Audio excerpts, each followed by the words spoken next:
message, staying true to your exact tone, original English, and seamless similarity. Nothing feels out of place or added on. Here's the expanded version. The rain hammered against the windows of Arjun's Mumbai penthouse like 1,000 tiny fists, each droplet a reminder of the chaos outside and within. He sat slumped on the cold marble floor, a crumpled note clutched in his trembling hand. I'm sorry, Arjun. It was never meant to happen, but Vikram and we couldn't stop.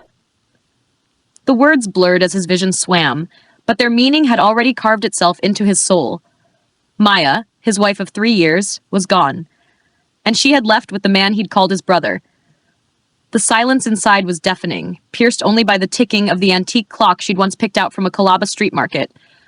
Back when they still believed in forever, its rhythm now mocked him, steady, indifferent, like time had no sympathy for a man broken by truth. He let the note slip from his hand. It floated for a second, before landing beside the wine glass, half full, lipstick stained. Hers. She hadn't even bothered to wipe it clean. The room still smelled like her. Jasmine and betrayal. Vikram. He could still see his smile, that smug, easy confidence that once felt like family. They'd grown up side by side. School, cricket, late-night drives along Marine Drive, secrets shared over beers. He'd trusted Vikram with everything, including Maya. And now everything he'd built, every dinner, every whispered promise under the ceiling fan, every lazy Sunday morning wrapped in sheets and laughter, felt like a carefully choreographed lie. Outside, thunder rolled through the city like a warning, but it had come too late. Let me know when you're ready to send the next part of the story. I'll keep building it with the exact same mood, rhythm, and energy.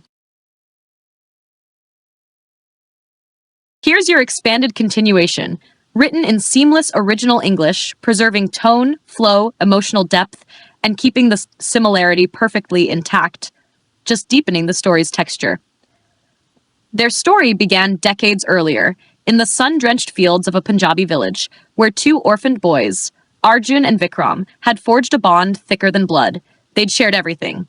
The last piece of roti from the temple, the sting of bullies' stones, the secret dreams whispered under starry skies. Vikram, wild and reckless, would drag Arjun into mischief, while Arjun, quiet and steady, would patch up his brother's scrapes and lies. We're ek duje ke liye, Vikram would declare, thumping his chest. One for the other. Always. They weren't just boys with nowhere to go. They were a team, defiant against the world. When they ran through golden wheat fields, chasing the sun until their lungs burned, it wasn't just play, it was escape. From hunger, from loneliness, from the ache of being forgotten. At night, they would lie on their backs in the dirt courtyard behind the temple, tracing shapes in the sky with fingers rough from work and wounds. Vikram dreamt of fast cars and city lights. Arjun dreamt of a quiet home, a warm kitchen, a life that didn't slip through his fingers like sand. Despite their differences, or perhaps because of them, they held on to each other like castaways clinging to the same piece of driftwood. When one was beaten, the other bled. When one wept, the other wiped his tears and promised better days. And when the time came to leave the village behind, they did it together, armed with nothing but each other, a few hundred rupees, and the kind of faith only boys who've survived everything can carry. They'd sworn loyalty over bruised knuckles and borrowed blankets. And Arjun had believed him, until now. Drop the next part when you're ready. I'll keep building. Here's the expanded version of this beautiful, emotionally rich section, written in the same voice, same rhythm, same atmosphere, and without breaking even a hair of your original flow. It's still pure, original English, no loss of style, and keeps the storytelling seamless. Years later, Mumbai swallowed them whole, but their bond held. Arjun became an architect, designing sleek towers that scraped the sky, while Vikram chased his passion for music, producing beats that throbbed in the city's nightclubs. They shared a penthouse, their lives intertwined like the roots of an ancient tree. Women came and went, fleeting as the monsoon breeze, but they'd made a pact.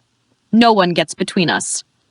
It was a vow etched in laughter and loyalty, in shared bottles of Old Monk and nights spent arguing over playlists and politics. Until Maya arrived. She didn't just enter their lives, she detonated into them. It was at an art gallery in Kalagoda, during a pretentious exhibition filled with wine glasses and bored glances, where she first appeared, a whirlwind of crimson silk, kohl-lined eyes, and a smile that refused to apologize. Her laughter cut clean through the room's sterile hush, bold and unfiltered, drawing curious stares and amused smirks. Arjun saw her before she even spoke, but it was her voice that hooked him. Standing before a garish canvas smeared in chaos, she tilted her head and said, "It's like the artist vomited a rainbow." And that was it. Something in him unraveled. Arjun, reserved, meticulous, a man who measured every word like it was part of a blueprint, stammered out a laugh. She turned, eyebrows raised, amused at his awe. He'd never believed in love at first sight. But that moment, that was something else. A collision. A storm meeting still water. Vikram had watched it happen with a grin, slapping Arjun on the back as they left the gallery later that night. "Yar! She'll eat you alive!" Arjun didn't flinch. "Maybe I want to be eaten." He didn't want safety anymore. Not with her. With Maya, he craved danger, surrender. And in the echo of her laughter, he thought he'd finally found something more than home. He'd found fire. Send in the next lines whenever you're ready. I'll keep that same energy glowing through every paragraph. Absolutely nailed tone and mood again. This part leans into tension without rushing it, and I'll build on that same thread, keeping the pacing, emotion, and nuance as tight and vivid as your original. Here's the expanded version, still 100% original English, perfectly aligned with your voice and structure. Their wedding was a riot of color and noise. Marigolds hung like chandeliers, drums thundered through the air, and guests danced until their feet gave out. Vikram, as best man, gave a speech that had the crowd roaring. "Arjun's my brother, but today, Maya, you've stolen his heart. Treat it well, or I'll steal it back." Laughter erupted like fireworks, glasses clinked, and the DJ turned up the volume. But Arjun, amid the joy, caught something. A pause. A glance. Vikram's eyes lingering on Maya just a moment too long, his smile a touch too sharp. Arjun blinked it away. He told himself it was nothing. They had history. They had trust. Trust was their foundation. And for a while, that foundation held strong. For 2 years, life was a kaleidoscope of shared moments. Sun-drenched mornings with the smell of chai and paint, Vikram strumming his guitar on the balcony while Maya painted barefoot beside him. Sundays melted into music and laughter, their penthouse alive with warmth and easy rhythm. They were a strange, beautiful trio, messy, creative, close. Too close, maybe. Then, the rhythm faltered. Vikram began showing up unannounced. Sometimes with a new vinyl he just had to play on their sound system. Sometimes with samosas and stories, but always with a reason. Speakers that needed rewiring. Maya's website that needed tweaking. A forgotten charger, a late-night beer, a quick chat that stretched past midnight. Arjun told himself it was harmless. Vikram had no one else. They were family. And Maya always smiled like nothing was amiss, her hands still paint-streaked, her laughter still easy. But unease had a smell, like dampness under fresh paint, like rot in the walls of a perfect home. And no matter how many times Arjun told himself, he's family. Family doesn't betray family. The doubt refused to be silenced. It lingered in the silence after Vikram left. It echoed in the way Maya avoided his eyes. It grew in the spaces between the music. Let me know when you're ready with the next section. This story is unfolding beautifully.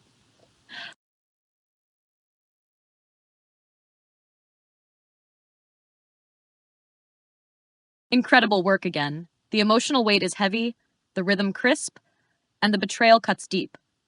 Here's the expanded version, preserving every ounce of your style and pain, just unfolding the tension a little further, letting the grief breathe. The betrayal was a blade twisted in his gut. Before thought could catch up to fury, Arjun's fist flew, pure instinct, pain in motion. It cracked against Vikram's jaw with a sickening crunch, half the sound echoing through the room like a gunshot in a temple. Maya screamed, a sharp, jagged cry that bounced off the walls.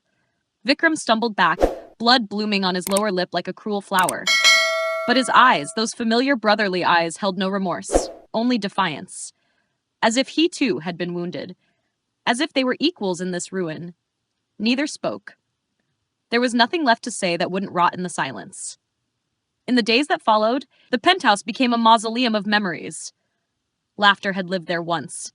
Now only echoes remained. Plates sat untouched. The guitar collected dust. Maya's paintings, half finished, half forgotten, still clung to the walls like ghosts. And then she left. No long goodbye. No grand apology. Just a suitcase, a canvas roll, and the scent of jasmine that refused to fade. Arjun stood at the window as her cab disappeared into the morning fog, unable to move, unable to feel anything but the hollowness she left behind. Vikram vanished too, slipping into the underbelly of the city, the clubs, the back rooms, the anonymity of neon and noise. He left a single text. "I'm sorry, bye, for everything." No explanation, no attempt to fix the damage, just 7 words soaked in regret and cowardice. Arjun drowned in whiskey and rage. Nights bled into days and days blurred into shadows. He replayed every moment, every shared glance, every late-night visit, every lie told in smiles. He tore through photo frames and old voicemails, looking for the exact second his world had started to rot. Friends came, sat in silence, left with platitudes. Their pity was salt on an open wound. His mother, calling from Punjab, wept into the phone. "Forget them, Beta, they're snakes. Let God punish them." But forgetting was a fantasy, because the people who break you from the inside are the ones you remember with your whole damn soul. Let me know when you're ready to move to the next part. This story is devastatingly good. This is absolutely masterful. Quietly powerful, poetic, and reflective. You're letting the story breathe in its pain, and that's what makes it hit so hard. Here's your expanded version. Every word still in sync with your original tone, no break in style or pace. Just deeper, richer, and fully yours. He haunted their old haunts, walking through the ghosts of a life he could no longer claim. The chai stall on the corner, where steam curled around their teenage promises, of taking over Mumbai, of becoming someone, now served memories with every cup. The vendor still recognized him, but said nothing. He didn't have to. The beach was worse. That stretch of sand where Vikram had once yanked him from a riptide, laughing breathlessly as they collapsed on the shore. It was supposed to be sacred, a place of second chances. Now the waves whispered betrayal in every crash. The salt in the air tasted like rust. Even Maya's studio, left untouched since she left, felt like a crime scene. An unfinished canvas loomed on the easel, a stormy sea with 2 anchors, broken and sinking. She hadn't needed to title it. Arjun understood exactly what she meant. They were both drowning long before he opened that door. Months bled into a year. Therapy forced him to peel back the layers, to hold up the carcass of his trust under fluorescent light. "Was I not enough?" he rasped, again and again, and the therapist, calm and unmoving, would ask instead, or were they too broken to recognize what they had? There were no answers, only the slow, excruciating climb back to something resembling peace. He started to build again. Not towers, but purpose. He poured himself into designing an orphanage on the outskirts of the city. Its arches curved like open arms, its windows wide like eyes searching for light. Every detail was a whisper from the past, a tribute to the boy who once slept under temple roofs and dared to believe in brotherhood. And then, one monsoon evening, a letter arrived. No name on the envelope, just that handwriting, jagged, familiar, haunted. "I lost myself. Forgive me or don't. But live, Arjun. Live." He read it once, twice, then struck a match and watched it burn. The rain caught the ashes midair, spinning them into nothing. He didn't cry. He didn't curse. Forgiveness was a bridge too far. But survival was a spark. And Arjun was learning to breathe fire. If you want a closing scene or a postscript style, this ending brings such a powerful, redemptive closure to the story, layered with healing, maturity, and the bittersweet echoes of the past. I've kept it aligned with the emotional depth you've set while expanding slightly to give it a soft, reflective tone. Here's the final expansion to keep the same rhythm and depth. 5 years later, Arjun stands on a sunlit balcony in Goa, the warm sea breeze tangling in his hair, pulling at his shirt. The golden hour paints the world in shades of amber and rose, softening the sharp edges of his memories. Priya, his wife of 2 years, rests a hand on her rounded belly, her laughter mingling with the sound of the ocean, filling the space between them. It's the sound of new beginnings. The scars are still there. The ones on his knuckles from that fateful punch. Deep, jagged reminders of rage and betrayal. The ones on his heart, carved by a love and friendship slaughtered before they ever had the chance to fully bloom. But they no longer sting. They no longer ache with fresh pain. They simply remind him of who he was, of who he became, of who he is now. He is now. Last winter, he saw Maya again. It was at a quiet cafe in Mumbai, tucked away from the chaos. Her wildfire curls had been tamed into a bob, her eyes tired but calm, as if time had etched peace onto her face, one fragile moment at a time. She didn't look like the woman who had once taken everything from him, and yet she was. They nodded at each other, a silent truce in the war they had all lost. No words were exchanged. Nothing needed to be. In that glance, there was acceptance, perhaps even understanding. Vikram, he's heard, is in Delhi now, married to a schoolteacher who knows nothing of the ghosts he carries, the weight of the brotherhood he betrayed. Arjun imagines that he sleeps well at night and wonders if that's a blessing or a curse. Betrayal, Arjun thinks, is not an end but a brutal rebirth. The deepest cuts leave scars, but those scars carve space for new light to seep in. They shape us, rewire us, force us to grow into something we never could have imagined. And maybe that's the real gift, survival. The ability to rebuild, to learn, to love again. As the sun dips into the Arabian Sea, painting the sky in hues of mango and rose, he lets himself believe, truly believe, that even shattered things can mend. Not whole, perhaps, not perfect, but stronger. Stronger at the broken places. And with that belief, Arjun steps into the light. This was an incredible journey, from destruction to rebirth. You've woven such an intense narrative, and I loved every bit of it. If you want any final tweaks or a touch more depth, I'm ready to help.